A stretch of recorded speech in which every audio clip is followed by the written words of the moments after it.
It is absolutely a thrill to have with us one of Darden's illustrious alumni, Chrissa Pagitsas.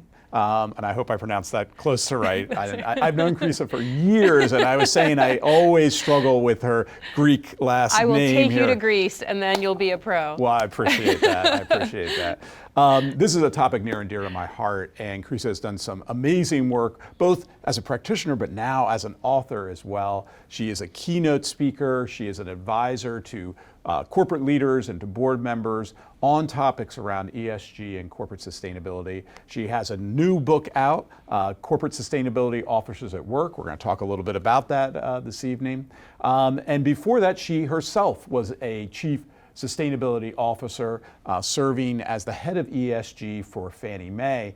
And amongst many of her accomplishments, I think the one that sticks out the most is helped raise a $50 billion green fund investment through Fannie Mae, largest in the world. So really a true pioneer and leader in green bonds. Maybe we'll take a little time to talk about that as well.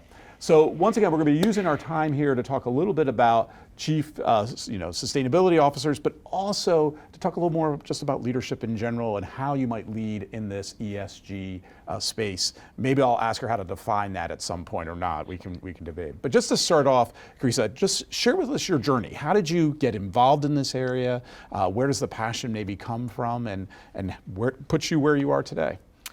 Thank you, Mike, and thank you everybody virtually and in person for coming. It is really an honor to be here representing Darden as a Darden alum and talking about my work. You know, I did not know about sustainability when I graduated college over 20 years ago. It was a field. It's been around for over 30 years, maybe even 40 years, I could argue, but it certainly was not something that was taught at school, and certainly not in the way that we teach it today. So my degree, my undergrad degree, is actually in international relations. It's not in this space. But when I graduated, I wanted to be in an international forum environment. And so the best place for me to go, in my mind, was a consulting firm, which is what I did. And they put me in the energy group. That's how it all started.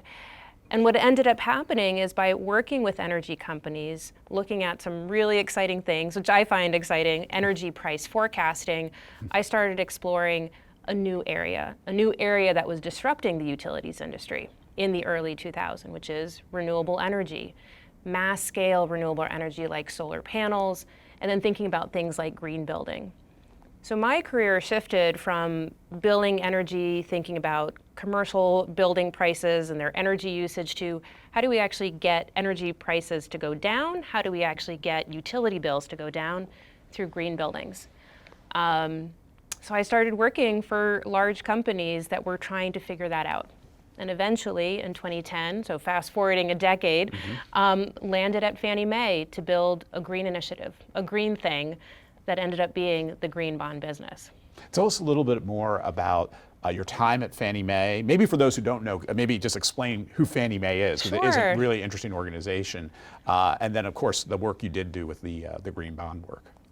So Fannie Mae is an entity in the United States. It's called a GSE, a government-sponsored enterprise, and it serves as a secondary mortgage lender. So without getting into the weeds of mortgages and all, which again, I find exciting. In the United States, we have primary lenders like Wells Fargo and PNC, and then we have somebody like Fannie Mae or Freddie Mac, which is a secondary lender supporting the primary lenders and circulating funds and money so that we, as American homeowners and renters, have places to live affordably. So their role is mortgages, and also then securitizing those mortgages into bonds. So tell me now, what is a green bond, and why Fannie Mae would get involved with something like this? So when we think about a mortgage, it's a mortgage that we have on single family homes and condos, but it's also something that we have on multifamily buildings, so apartment buildings, right? Many of us either grew up, like myself, in an apartment building, lived in an apartment building, and it's actually a really important housing stock in the United States. My work was figuring out, how do you green apartment buildings? How do you make them more affordable through energy efficiency, water efficiency? So when I built the green mortgage business, what it really meant was convincing owners, commercial owners who have large portfolios of these buildings, to make choices that make their properties more energy efficient. So things like energy efficient lighting, things like heating and ventilation systems that are more energy efficient, new windows, new doors, insulation. Again, you'll see a theme here in my career, Mike, which is technical things, maybe not very sexy, but man, do they have a big impact on the environment. No, I mean, I do this work on decarbonization, and the built environment is a large emitter of greenhouse gases, even just what we would call scope 1, so emissions from the buildings themselves, not to mention the electrical generation and electrical use that we see in buildings there. And it's a tough one, I imagine, because you're talking about often already built stock, and how do you retrofit it? So how does the bonds help with the retrofit? So these commercial owners, and that's the work that I did, is commercial owners or nonprofits that own properties, right? It's not a mom and pop operation, right? It's how do you convince somebody who has been operating a building every day for the last 10 years, 20 years, 30 years to make changes that are more energy efficient? So the change that I had to make, and I built with my team, is a mortgage that incentivized them to consider when they were getting a refinance or they were acquiring a property, hey, maybe now is the time to put in that energy efficient HVAC. Maybe now is the time to put in those new windows. And when they made that decision to do that, that's what made it a green mortgage. And mortgages are behind bonds, and that is what becomes a mortgage-backed security, or in the area of multifamily, it's commercial real estate, so it's commercial mortgage-backed securities. And that is what a green bond is. It's a security backed by a green mortgage, backed by a green property. Everybody got this so far? I hope so. It's absolutely an exciting part, I think, of our economy. But maybe, Mike, I could actually just take it down a little bit. When I think about the work that I did with my team at Fannie Mae, yes, it was underwriting and asset management and securitization, capital markets. But at the end of the day, what it really was having this kind of conversation, one-on-one with developers and owners, to get them to say yes. Yes to doing something new that they hadn't done before. And oftentimes in these conversations, the answer was no. Why should I change? Why should I change the way I've been operating my business? And I really had to put myself in their shoes and figure out what would get them to yes. And I think that is the part when we think about sustainability and we think about integrating sustainability into business that many people forget about. They think mostly about the product, the technical thing, how can it be renewable, how can it be recyclable? A lot about sustainability integration is how do you get to yes? And that's about change management, that's about communications, that's about stakeholder engagement. So I'm curious on that note. Yeah. How much is it selling the world is falling apart, we have climate change and you need to make a change, or is it sold more on maybe the economic argument, or are there other arguments that you tried to bring to bear to convince people to do this? No, it's not bringing in immediately the carbon reductions or the environmental, to be candid. That doesn't mean that some audiences don't want to hear about it. Some do. But when I would have these conversations, it was by reducing your energy bill, you increase your net operating income, and that increases your valuation. Mike, why would you leave money on the table? By not being more energy efficient. It's that simple. Mike, you're leaving money on the table. Aren't you a smart developer? Aren't you a smart commercial property owner? So you've been at this for a while now. Sure. You mentioned I've been at it even longer, because I remember back, when we just talk about environmental health and safety officials, and there, like you said, there absolutely. was no chief sustainability officers. I could imagine, though, talking about even your work before Fannie Mae, how there was, efforts for solar and renewable energy, but to be honest, back 20 years ago, the economics weren't there, right? Yeah. And even on the built environment, those products have been around for a while. The case is getting stronger and stronger, but again, going back in time, wasn't necessarily there. How have you managed maybe that transition and that evolution that we've seen? So for context, in 2000, there was a milestone in the solar industry. The world passed 1 gigawatt of energy production through solar. Today, it's over 900, right? So huge change there. In 2000, the first LEED building was built in Annapolis. 23 years ago now, we've got over 100,000 buildings. Those early buildings, and even today, or even any innovation that requires sustainability, truthfully does require a first mover that is willing to take a leap of faith. I'm not going to gloss over that there are costs, that there are new technologies that have yet to be proven, but somewhere along the line, early on, somebody said, you know what, I see the potential here, and I'm going to lead.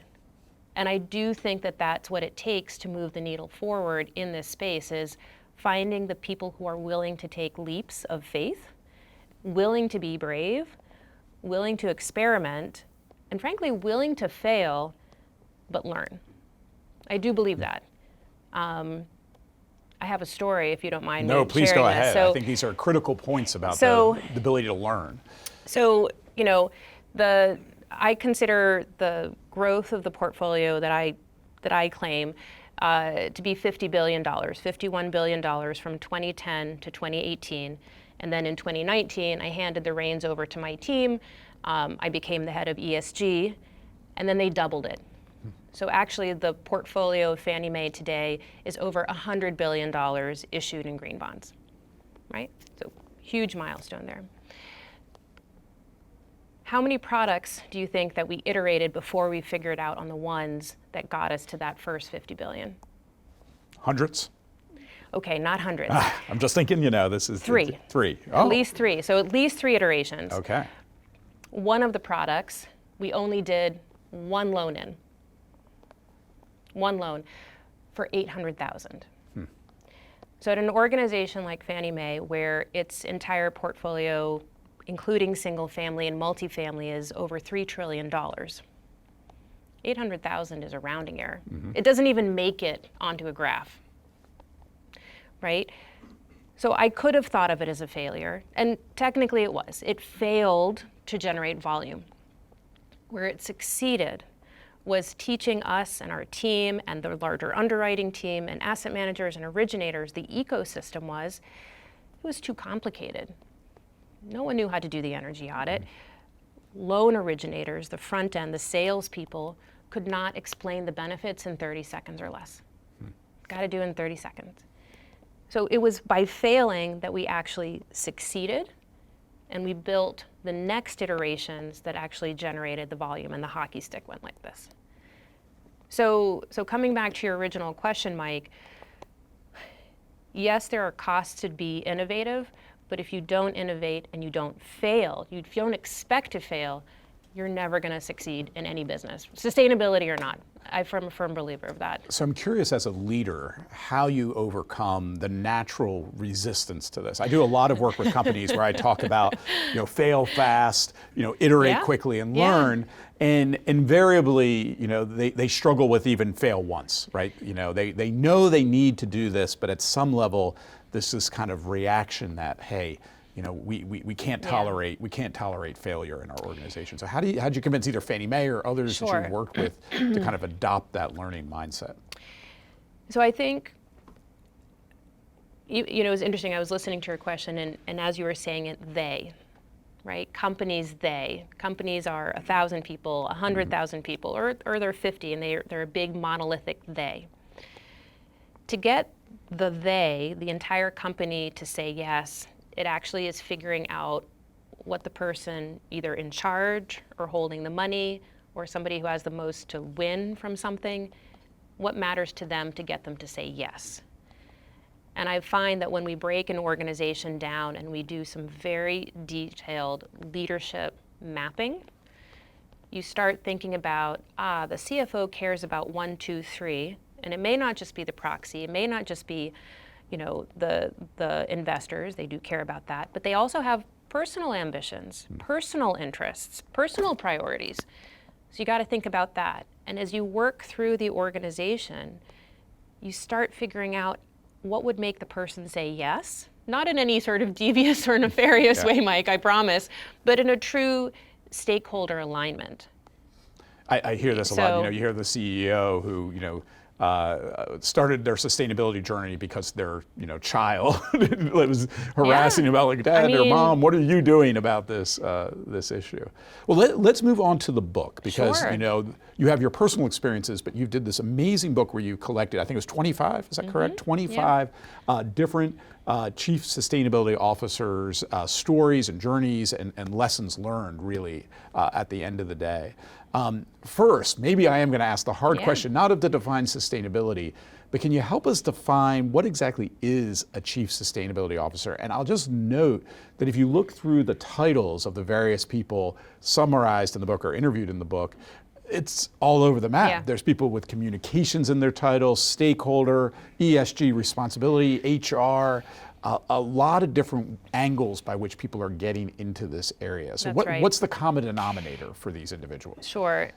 The common denominator is they are the most senior executive officer in their company responsible for the sustainability and ESG strategy for their company. That was my primary focus, which is that most senior executive. The person sitting on the C-suite, if not the C-suite, they are reporting to the C-suite, right? So titles were challenging because the CSO role does exist, and there are a handful of people that have it, but there's CSOs, there's Chief Impact Officer, there's Chief Sustainability and Strategy Officers, and then there's Managing Directors, more commonly used in the financial services space. But the common denominator, aside from the C-suite and their representation at the most senior levels, is that they are responsible for driving opportunities at their company through sustainability and managing risk, right? So what they're thinking about is, how does thinking about carbon, how does thinking about social issues, how does thinking about governance end up making the company stronger by either finding new revenue opportunities or by mitigating risk? That's what I would define as actually a chief sustainability officer, head of ESG. They're driving those two ends of that spectrum. Now tell me, I would imagine that risk management piece is a challenge because you probably don't directly manage the functions that maybe are creating the risk or mitigating the risk. Right. And this is true of a lot of kind of corporate level functions that you're dealing with, again, potentially a large complex organization. So how do you navigate between that assignment and maybe a little bit of a lack of control directly on those risks? So I think the CSO role, and by the way, I will use that term as the umbrella term because it would be way too long for you to lay out all these different possibilities.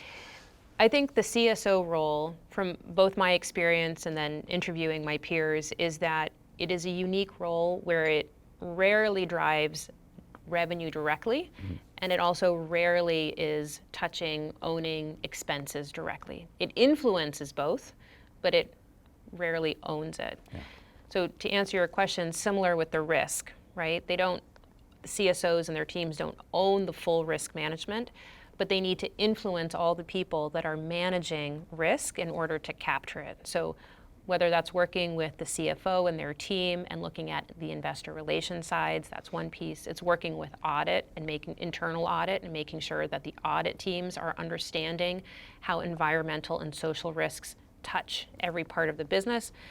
And it's thinking about the risk of not doing anything, not addressing climate change, and how do you manage that, and how do you educate people on the risk of not addressing climate change.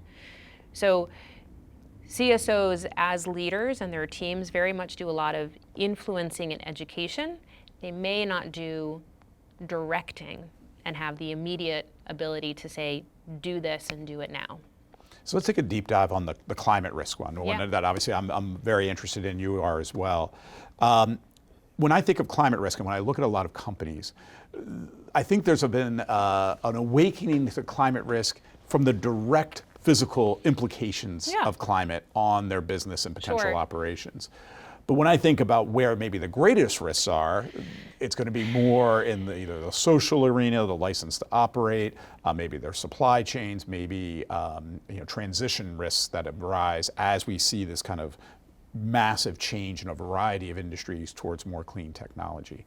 How far along do you find most organizations are in this more kind of expansive assessment of climate risk?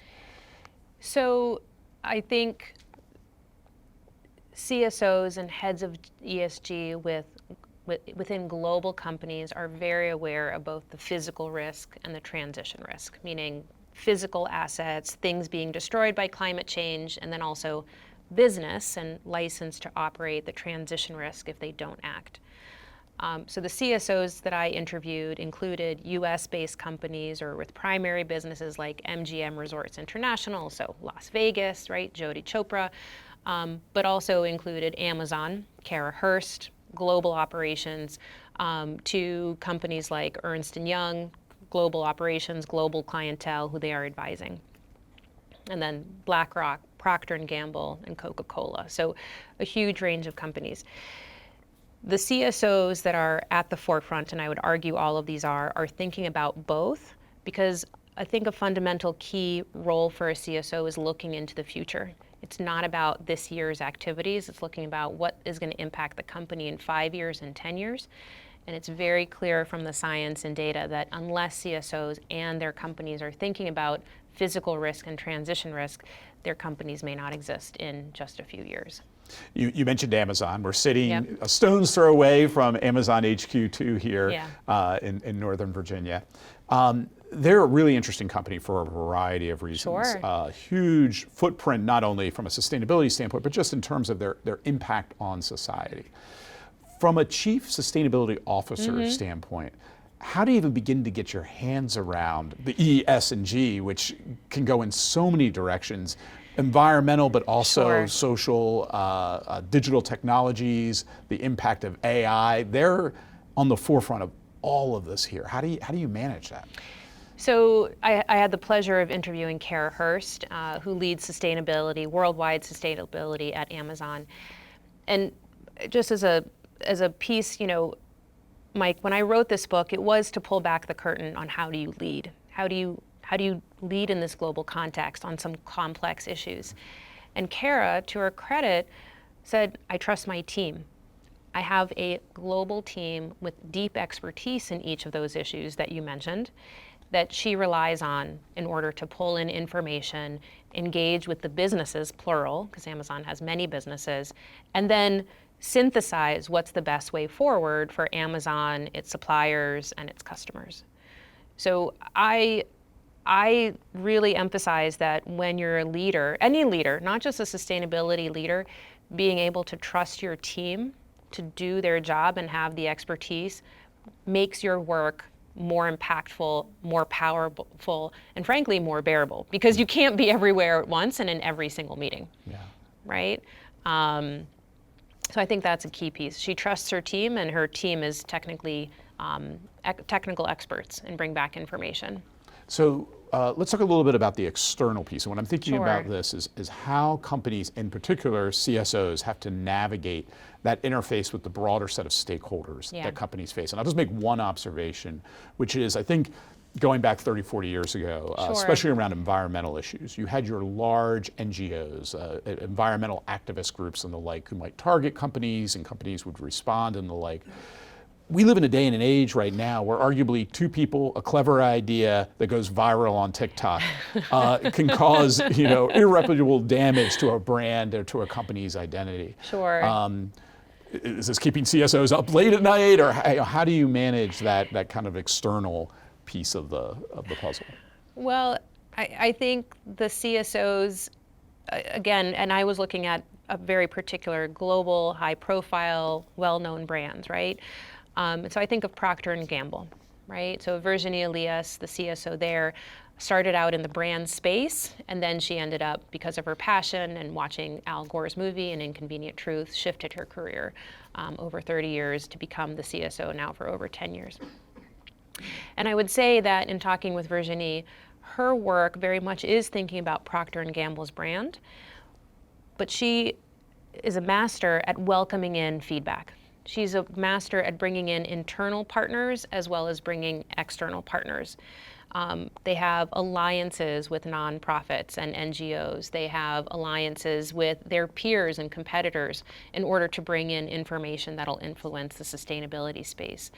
And internally, she shared with me, and it's captured in the chapter, about how she worked with Lisa Jennings, the Head & Shoulders brand owner, the brand strategist and owner of the Head & Shoulders business, to launch an entirely new bottle that changed so many people's opinions internally because it used recycled plastic in a way that hadn't been done before. So I think my point here is, Mike, there will be critics, full stop. What I saw in Virginie, what I had in my own experience at Fannie Mae is, how do you make the critics partners to actually get you to a better solution? So I don't think companies should be afraid of the critics. I think they should be aware and be ready to engage and ask questions and see what they can learn from it. That's brave leadership to me. It's about being engaged. It's not about defensive with closed doors. So we're seeing somewhat the politicization of ESG right now. There's been a lot of backlash from certain quarters about, if you call it a movement, the whole movement. Sure. It seems like Disney and the governor of Florida are in the news almost daily these days, going at one another. Again, keeping it from the CSO's perspective, how do you navigate this type of world where you have the same political divisions in our country that are kind of everywhere now really coming into this space as well? So I think you have to take the long view.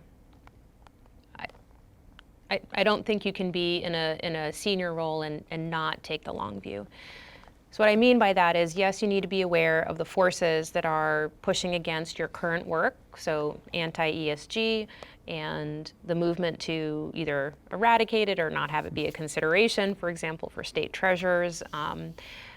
At the same time, CSOs need to be thinking about the future. How are their 10,000, 50,000 employees that work at the organization ready to be a part of the sustainability strategy? Do they have the skills so that every job, no matter what their seat, is a green job? So anti-ESG movement is happening, it's real, but I think thinking about the future, one, keeps the CSO stable, and then two, coming back to those partnerships that I mentioned earlier. If you've got partners, state, local level, NGOs, nonprofits, and you've actually built alliances before this moment, you're actually in a good space because you've got allies who can influence in ways that maybe you can't directly, and that sort of, I think, will help in the long term change the tide away from the anti-ESG movement.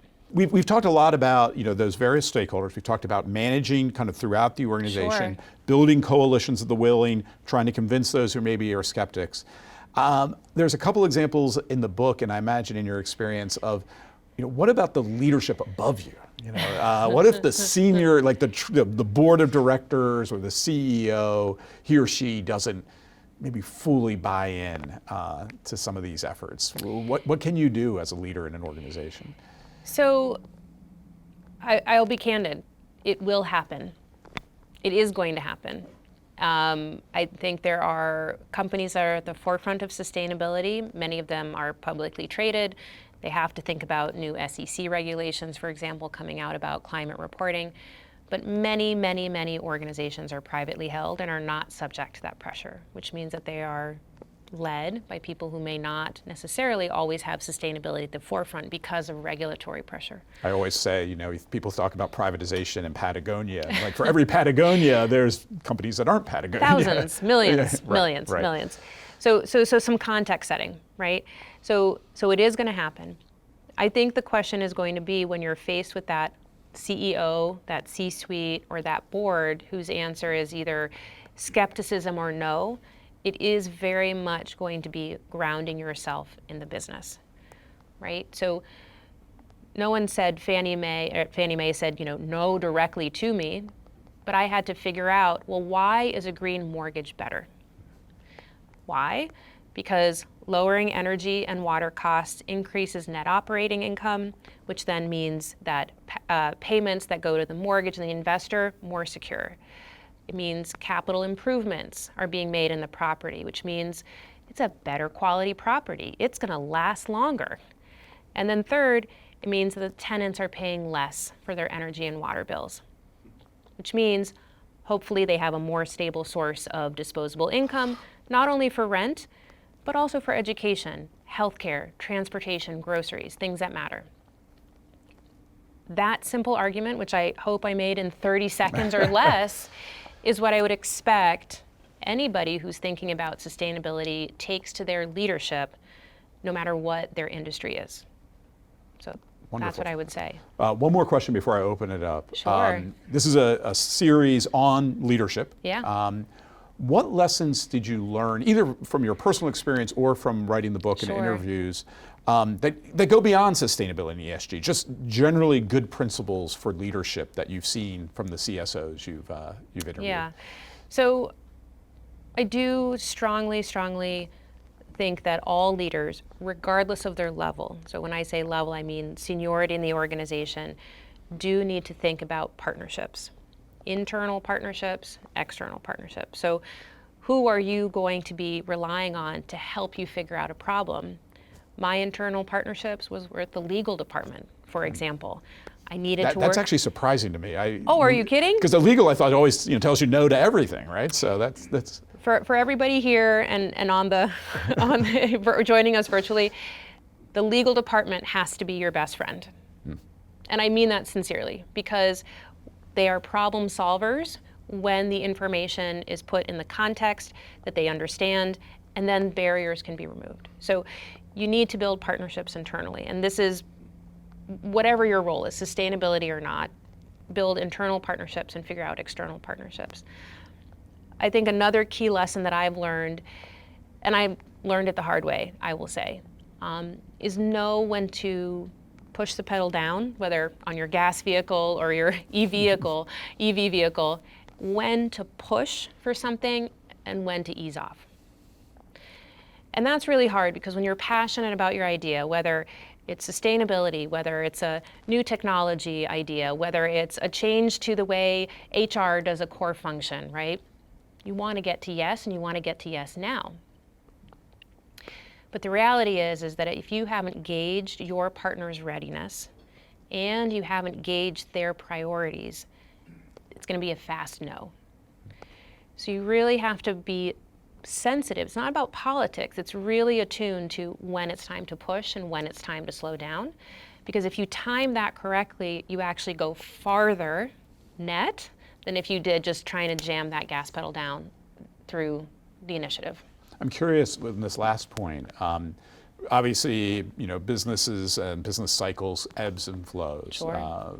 Lots of economic concern right now, worries that we might be moving into a recession. In your experience, at least there's a narrative often that CSOs and ESG, that they, when times are good, we're really interested, and when times are bad, it's the first thing to go. Is that right, or are there ways to make sure that ESG isn't the first victim of a cut when times are tough? I would have said that 10 years ago, much more likely the case. I think today the answer is much less likely that ESG and sustainability is going to go. What I do think is being asked is this strategy aligned with the business priorities, right? So if you are an agricultural company, if you're making food products, yes, you should be thinking about organic farming. You should be thinking about soil quality. You should be thinking about labor rights and the issues of agricultural workers. Those may not be your top priority if you are a publisher or you're a telecommunications company. So I think where we see sustainability leaders today being asked is not cut everything, slash everything, but it's being asked, is this core to our business?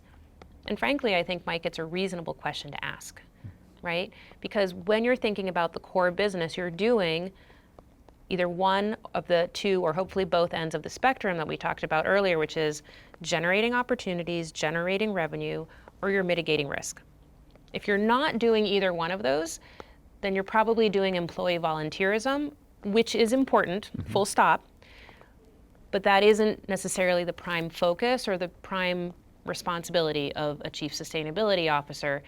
of a company of any size. How do you balance what I might call more symbolic actions for more substantive actions? And especially if those symbolic actions maybe resonate better with some of your stakeholders, maybe your employees, maybe your customers. I know just one anecdote, you think about back many years ago now, BP, British Petroleum, and their whole campaign to be beyond petroleum, and they invested in alternative energy. While simultaneously perhaps not paying quite enough attention to their operations, and then having one of the large or the largest oil spills in the Gulf of Mexico, where arguably, again, from a substantive standpoint, not having the oil spill far better than anything they were doing in the kind of beyond petroleum space. How do you manage those maybe tensions in that prioritization? But tell me the tension, Mike. Is the tension that they did not invest? I mean, I think we all know the story here. Is the tension that they didn't invest in the operational and the EHS piece, or is it, tell me more? Yeah, I think I'm thinking more of if you, as you go through this process, you find that, hey, we can do something that might, from a life cycle analysis standpoint, not have maybe a huge impact, but it will resonate with our customers. It's a visible symbol of our commitment to these values, so we're rewarded for it, even though it might not really move the needle much on our actual footprint. Listen, I am not a fan of marketing campaigns with no plan behind them. My recommendation to my clients, to any company, is if you don't have a credible plan behind it with dollars and resources, don't say it. Full stop. Having said that, there are partnership investments I think businesses should make that have zero immediate ROI, but actually have long-term benefits to them financially as well as on the E and the S. So the story I want to tell is the one where I created a partnership, a public-private partnership with the US EPA, the Environmental Protection Agency, to build out the multifamily Energy Star score.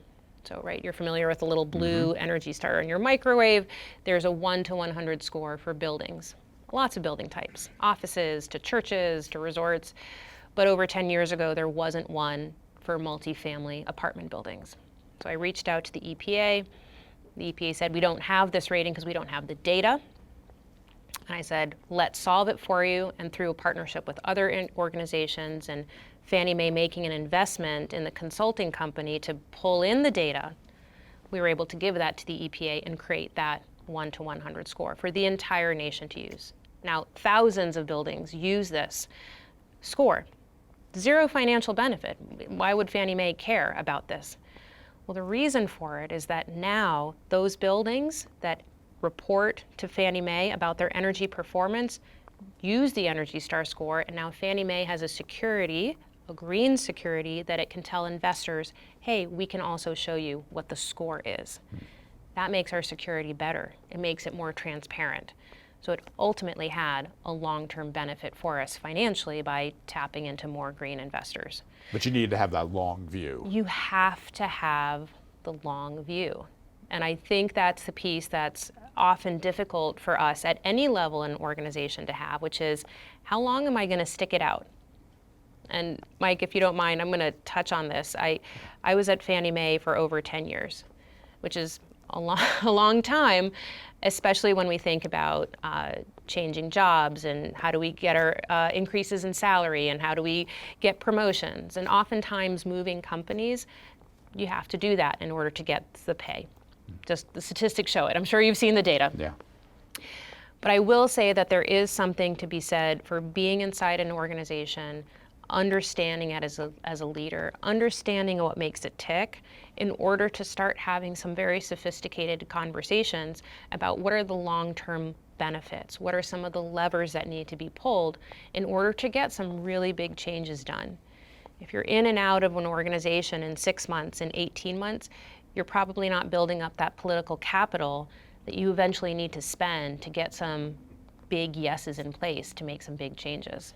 I think this is really relevant to another question we have online here, which is regard to the way I would interpret this here, is that some of these solutions and technologies you might want to adopt are expensive. Yep. Now, again, let's just for the sake of argument, argue that they have that ROI.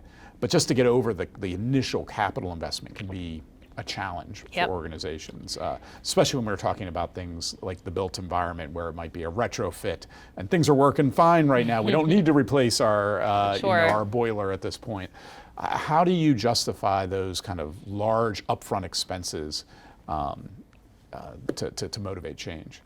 The large expenses, the CFO and the heads of companies make large investments all the time. And the reason why they say yes to them is because it aligns with the business goals. So if the technology that's being asked to come in doesn't align with the core business, it's a much harder road to go down to get to that yes. Where in our space, when we think about commitments to carbon reduction and we think about goals to be net zero by 2040, that does help get to a yes on some of these large conversations, but not always, and that's the truth. So I do urge everyone to think consistently about, is this really about carbon reduction? Or is this about creating revenue opportunity? Or is this about mitigating risk? If you can't answer those two, it's going to be very hard to get those big investments put into a company. I'm glad you mentioned like net zero goals. And a lot of these, like you said, are 2030, 2040, 2050. Dare I say most CEOs and boards who back these won't be really in place when they're coming out. So how do you avoid, in kind of the same vein, the risk of saying, all right, we've got this 2040 goal, but it's 2025, it's 2030. We still have time. Let the next person be the one who makes the big capital investment to make the transition. So candidly, we don't have time. We don't have time, and the latest IPCC report points to that. The UN Secretary General said humanity is on thin ice. We don't have time. In fact, we need to accelerate. So I would say that the ways that we're going to get to the yeses in order to get to those big investments are, one, using our individual dollars, but that might seem small. How do I make personal choices? But they do matter. Two, it's actually influencing investors. The investors are the ones that are really driving the conversation, that are driving companies to make the investments. So I would argue is that we need to have more investors being interested in these issues, and they're growing in order to have the companies get to yes so that we can accelerate. Without that, it's a little bit of a challenging situation, Mike. Well, before we go down the path of depressing us all about how hard this is all to do, we have time for one last question, and so I'd just like to ask for anyone here or online interested in getting into this space, and we talked before, that could be a student, that could be someone maybe on the tail end of their career. What recommendation do you have on how to get started in this space? Sure. Well, the reality is I actually believe that every job that everybody is sitting in today is a sustainability job.